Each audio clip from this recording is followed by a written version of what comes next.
والصلاة والسلام على رسول الله وعلى آله وصحبه ومن والاه وعلى من استنى بسنته إلى يوم الدين. السلام عليكم ورحمة الله وبركاته. Alhamdulillah, thumma alhamdulillah.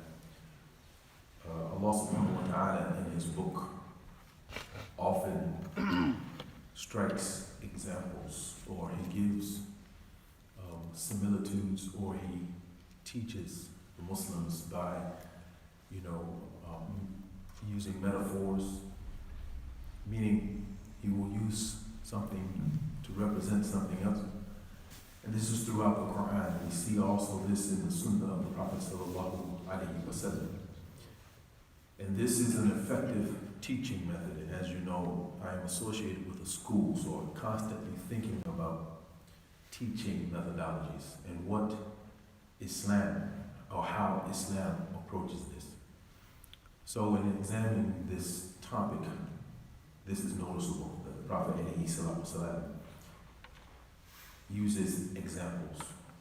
And the reason he does that is because, the Prophet ﷺ, he was very adept in understanding his audience. And he understood human behavior. And one of the things that is clear that human beings, if something is made clear to them, if they're given a picture of something, it often reaches the heart more than an academic discussion. So you won't find so much in the Sunnah of the Nabi sallallahu alaihi wasallam that such and such 1, 2, 3, give a list and then give subtopics and so forth, like we might find in academia. So there's an example, however, that I think all of us can relate to. Everyone who understands what I'm saying or hears this, I think, can understand this example. Just bear with me for a moment. Think of every one of us having a vehicle, been given a vehicle. The only condition for being able to have or use that vehicle is that we sign a contract. In that contract, it's mentioned that, of course, we need to maintain this vehicle. We need to follow the manual that goes along, that comes with that vehicle, and follow the rules of the road. Now, also for the sake of this example, remember that this vehicle is top-notch. It is the highest quality. And it, will do whatever the driver directs it to do. It will go pretty much any place. It's the highest quality, mechanically, design-wise, and so forth. And it has many features. Now, as you know, there are people on the road, there are people now who drive of different skill levels. There are those people who are excellent drivers, meaning they follow the rules of the road, they're very careful, they're very mindful of what's going on around them, they have that awareness. And those things take time to develop, actually. There's some drivers who are, very slow on the road.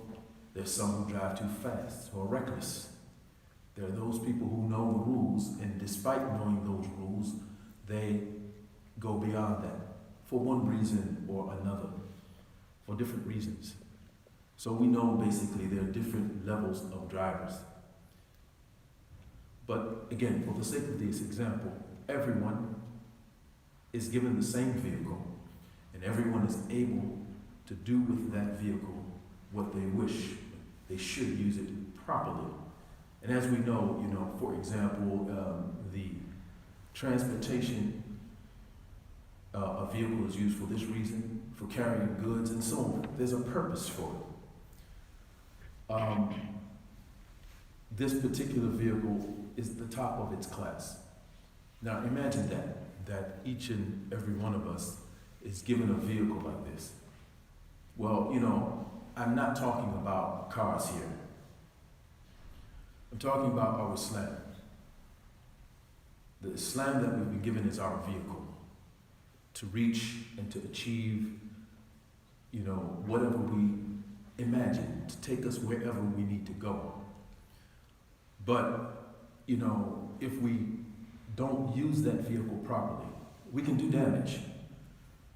Just like in this imaginary, in this vehicle, this car, this automobile, you know, even if the person is skilled, or even if the person is very knowledgeable of the inner workings of that vehicle, if there's an accident, if damage is done, if someone gets hurt, the result is the same, meaning regardless of the skill level or the intention of that driver, if the vehicle is not used properly or if some control is lost of that vehicle, then it can do, the damage is the same.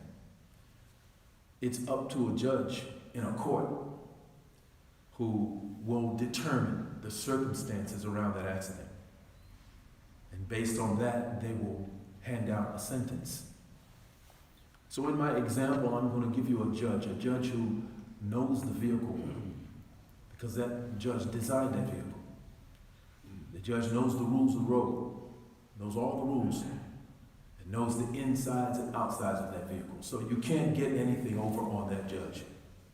You can't just make any excuse, and you can't blame the vehicle, because the judge knows the quality of that vehicle. Of course, again, I'm not talking about a judge or any judge.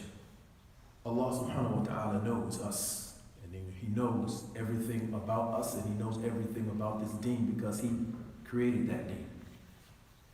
He is the one from whom Islam comes. And the teacher the instructor that He sent to every one of us, to all of mankind, is none other than Muhammad sallallahu alaihi wasallam, the best of teachers. So it's up to us now to pay attention, to follow the instructions of that teacher. Will we be those who, after being given this gift or being given this opportunity, will we abuse it? Will we be reckless with it? The truth is, this is how some of us are when it comes to Islam. And if we're reckless with it and we do harm or damage, it's not Islam's fault. It's ours. If we don't use it efficiently or properly or drive well, if we don't stay on the road, it's not Islam's fault. It's ours. Our Prophet sallallahu alaihi wasallam, he drew a line. Another example. He was sitting with his companions and he drew a straight line, and on the two sides of that line, lines that went off into other directions, squiggly lines to the right and to the left. And he said that this straight line is sirat al-mustaqim, the straight path. And to these off the side is other than that. And at the head of each one of these divergent paths is a shaitan calling to it. So it's up to us to stay on the road, not to go off-road. It's up to us to follow the instructions. And remember, I mentioned that with this vehicle is a manual. Again, of course, I'm not talking about a manual. I'm talking about the Quran. Everything we need is there.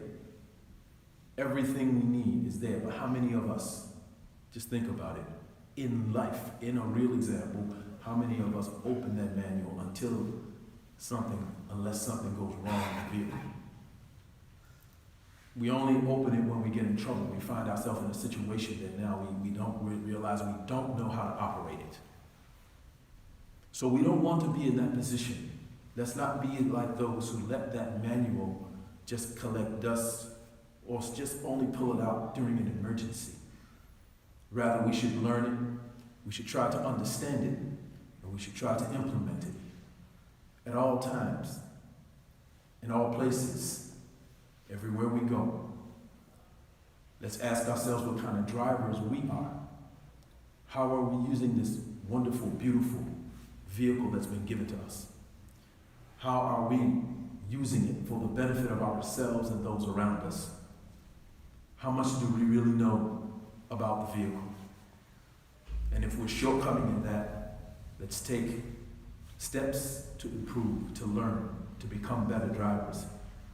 And then when that judge judges us, he will know. He will know the type of people we are. He will know the type of driver we are. We have no doubt that his judgment will be fair. It will be in accordance to what we really deserve. That's my short talk for today. أقول قولي هذا استغفر الله لي ولكم سبحانك اللهم وبحمدك وأشهد أن لا إله إلا أنت أستغفرك وأتوب إليك.